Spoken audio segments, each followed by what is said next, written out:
আসসালামু আলাইকুম। শুরু করছে মাই হাসব্যান্ড উপন্যাসটি। লেখনীতে সালমা সামি, গল্প পাঠে আমি জাহিদ হাসান। পর্ব ৩। 18+ অ্যালার্ট। অতিরিক্ত রোমান্টিক গল্প পড়তে না চাইলেই স্কিপ করতে পারেন।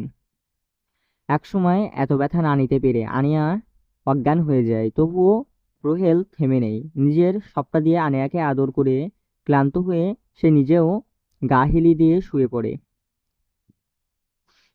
এবং শোয়ার আগে এই স্লো ভয়েসে বলে ওঠে, তুমি আমার নেশাময় ফ্লোয়ার, তুমি আমার সাইকো, আমি তোমার psycho husband, psycho dark husband.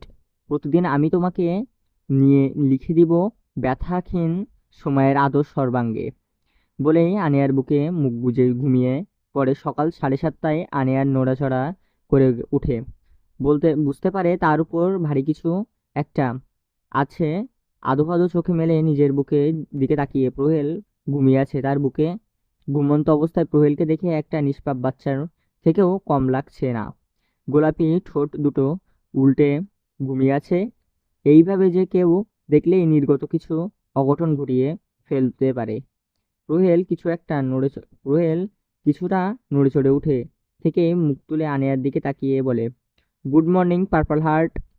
বলেই আনিয়াকে শক্ত করে জড়িয়ে ধরে সাদা মুখে সারা মুখে কিস করে ঠোঁটে এসে বেশ সময় নিয়ে কিস করে ছেড়ে দেয়। উঠে বসে তাকালো নিয়ে ফ্রেশ হতে চলে যায়। গোসল করে খালি গায়ে শুধু একটা টাওয়াল পেঁচিয়ে বের হয়ে আয়নার সামনে দাঁড়িয়ে চুল ঝাড়তে থাকে। এই সময় এই অবস্থায় প্রহেলকে দেখতে অনেকটাই হট লাগার থেকে কম না। আনিয়া তাকিয়ে থাকার মাঝেই প্রহেল কিছুটা ঝুঁকে এসে বলে, এভাবে তাকিয়ে কি দেখছো মাই ফাকিং ড্রাগ। প্রহেলকে এই কথার এই এমন কাজে বেশ লজ্জা পেল আনিয়া। কথা বলেই আনিয়াকে ঠোঁটে কিস করে আনিয়ার সামনে দাঁড়িয়ে বলে, রেডি হয়ে নাও, আমরা বের হব। বলেই ফর্মাল গেট আপে ঘর থেকে বেরিয়ে যায় ব্যস্ত শহরে। পেরিয়ে আছে ছোট্ট একটা গ্রামে। প্রহেল গাড়িতে ঢুকিয়েছে। পাশের আনিয়া চুপটি করে বসে আছে। কিছুক্ষণ পর পর হাতের নখ কামড়াচ্ছে কপালে কুঁচকে। প্রহেল বলে, এভাবে খাচ্ছ, এভাবে খচ্চরের মতো নখ কেন কেন কামড়াচ্ছ? আমি কিন্তু ফুল মুড়ে আছি। বলেই আবারও ড্রাইভিংয়ে মনোযোগ দেয়। বেশ অনেকক্ষণ ড্রাইভিং করে একটি পুরাতন 2 তলা ভবনের সামনে এসে দাঁড়াই। থামিয়ে এক পলক আনিয়ার দিকে তাকিয়ে সারা সারা রাস্তা মেয়েটিকে কেমন ছটপট করতে করতে আসছে। কিছু জিজ্ঞেস করলেও কিছু না বলে ঘাম মুছে, এটা এটাই তো তোমার বাসা, রাইট? হুম। প্রহেলের কথা দুই দিকে মাথা নাড়ালো আনেয়া। ভয়ে ভয়ে গাড়ি থেকে নেমেই যেই না কলিং বেল চাপতে যাবে, তখনই পেছন থেকে প্রহেল হাত ধরে ঠোঁটে ঠোঁট মিলিয়ে দেয়। দীর্ঘ 20-25 দীর্ঘ 25 মিনিট 25 সেকেন্ড পর ছেড়ে দেয়। পুরুষালী গম্ভীর কণ্ঠে চমকে উঠে আনেয়া। লোকটি বিরক্ত মুখে বলে, আজকাল ছেলে মেয়েদের লজ্জা শরম নেই বললেই চলে। গৃহবাসে রেখে আসা কোথায় থেকে কি করতে হয় সেটাও দেখে না। বলে এই লোকটা নাক মুখ কুঁচকে চলে যাবার জন্য প্রস্থান করবে, তখনই প্রহেল দাঁতে দাঁত চেপে শক্ত কণ্ঠে বলে ওঠে, এটা তোর বাপের রাস্তা নয়, আজকের মতো ছেড়ে দিলাম। আমার টার্গেট পড়ার পরিমাণ খুব ভয়াবহ, অগ্নিকাণ্ডের ব্যাপক হবে। Got it.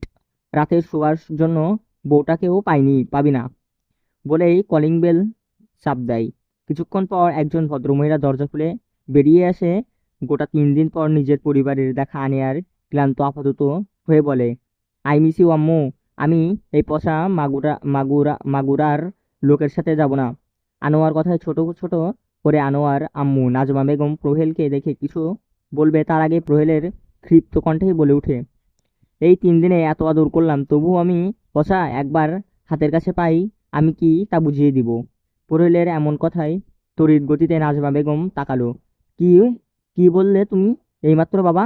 নাজমা বেগমের কথায় প্রহেল ঠোঁট কিছুটা প্রশস্ত করেই বলল, এ কি মা, আপনি এখনো বুঝতে পারছেন না? আমি আপনার মেয়েকে। প্রহেলের কথায় নাজমা বেগম দুদিকে মাথা নেড়ে, যার অর্থ সে বুঝতে পারছে না। তবে শুনুন, আমি আপনার একমাত্র মেয়ের ডার্ক রোমান্টিক জামাই। বলেই কাউকে কিছু না বলেই সোফায় বসে পড়ে নাজমা বেগম। আগা মাথা না বুঝে আনেয়ার দিকে চোখ গরম করে তাকিয়ে ভিতরে চলে যায়। বিকাল 5:30। আনেয়ার বাবা বাসা অফিস থেকে বাসার সোফায় রচনা একজন ছেলেকে বসে থাকতে দেখে ব্যাগটা রেখেই পিছন ঘুরতেই কেউ ঝাঁপিয়ে ধরে বলল, আব্বু তুমি এসেছো? এতদিন পর নিজের আদুরের মেয়েকে দেখে বুকে জড়িয়ে ধরে বলে, কোথায় গিয়েছিলে? আব্বু আম্মু বুঝি কষ্ট পায় না? দূর থেকে বসে বাবা মেয়ের এমন দৃশ্য দেখে অচেনা কারণে চোখ ছলমল করে ওঠে। তবুও তবুও মুখের গাম্ভীর্য বজায় রেখে বলে, মেয়েকে দেখলেই হবে শ্বশুরাব্বা। অচেনা ছেলের এরূপ সম্বোধন করাই নাজমা বেগমের দিকে তাকিয়ে তো আনেয়ার দিকে তাকাই বলে, এই ছেলে কে? তুমি আবার আমাকে শ্বশুর আব্বা ডাকছো কেন? আহ কি মজা শ্বশুর আব্বা, বুঝি তার মেয়ের মতো আনহেলদি? আপনার পাশে দাঁড়িয়ে থাকা মেয়েটি আমার খুব ভালোবাসার একটা জিনিস, তাই না? মাই ব্ল্যাক ডায়মন্ড।